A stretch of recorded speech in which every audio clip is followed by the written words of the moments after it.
Acts chapter 25, Paul before Festus. Now Festus arrived in the province, and 3 days later he went up to Jerusalem from Caesarea. The chief priests and the leading men of the Jews brought charges against Paul, and they repeatedly pleaded with him, asking as a concession against Paul that he would have been brought to Jerusalem, meanwhile planning an ambush to kill him on the way. Festus answered that Paul was being held in custody in Caesarea Maritima, and that he himself was about to leave shortly. So he said, "Let those who are in position of authority among you go there with me, and if there is anything criminal about the man, let them bring charges against him." Now after Festus had spent no more than 8 or 10 days among them, he went down to Caesarea, and on the next day he took his seat on the tribunal, the judicial bench, and ordered Paul to be brought before him.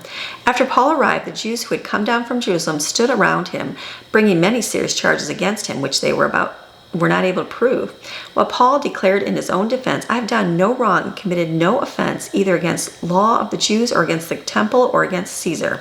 But Festus, wishing to do the Jews a favor, asked Paul, "Are you willing to go up to Jerusalem and stand trial there in my presence before the Jewish Sanhedrin on these charges?" And Paul said, "I am standing before Caesar's tribunal where I ought to be tried. I have done nothing wrong to the Jews, as you also very well know.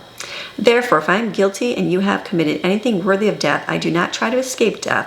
But if there is anything to the accusations which these men are bringing against me, no one can hand me over to them. I appeal to Caesar, Emperor Nero." Then Festus, after conferring with the men who formed his council, answered, "You have appealed to Caesar you shall go." Now several days later, Agrippa the second king and Bernice his sister arrived at Caesarea, and they paid their respects to Festus the new governor. While they were spending many days there, Festus laid Paul's case before the king, saying, "There is a man here who is left as a prisoner of Felix. When I was at Jerusalem, the chief priests and the elders of the Jews told me about him, and I brought charges against him, petitioning for a sentence of condemnation against him. I told them that it was not the custom of the Romans to hand over any man for punishment before the accused meets his accusers face to face and has opportunity to defend himself against the charges. So after they arrived together here, I did not delay, but on the next day took my place on the tribune and ordered that the man be brought before me. When his accusers stood up, they brought no charges against him of crimes that I was expecting, neither civil nor criminal actions. Instead, they had some points of disagreement with him about their own religion and about one Jesus, a man who had died, but whom Paul kept asserting and insisting over and over to be alive. And I, being at a loss as to how to investigate these things, asked whether he was willing to go to Jerusalem and be tried there regarding these matters. But when Paul appealed to be held in custody for a decision by the emperor Nero, I ordered him to be in custody until I could send him to Caesar. Then Agrippa said to Festus, "I would like to hear the man myself." "Tomorrow," Festus replied, "you will hear him." Paul before Agrippa.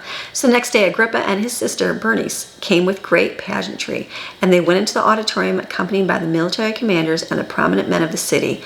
At the command of Festus, Paul was brought in. Then Festus said, "King Agrippa and all you gentlemen present with us, you see this man Paul, about whom all the Jewish people appealed to me, both at Jerusalem and here, loudly insisting that he ought not to live any longer. But I found that he had done nothing worthy of death. However, since he appealed to the Emperor Nero, I decided to send him to Rome, but I had nothing specific about him to write to my Lord. So I brought him before all of you, and especially before you, King Agrippa, so that after the investigation has taken place, I will have something to put in writing. For it seems absurd and unreasonable for me to send a prisoner to Rome without indicating the charges against him." This is your daily Bible chapter reading God's Word Monday through Friday. See ya.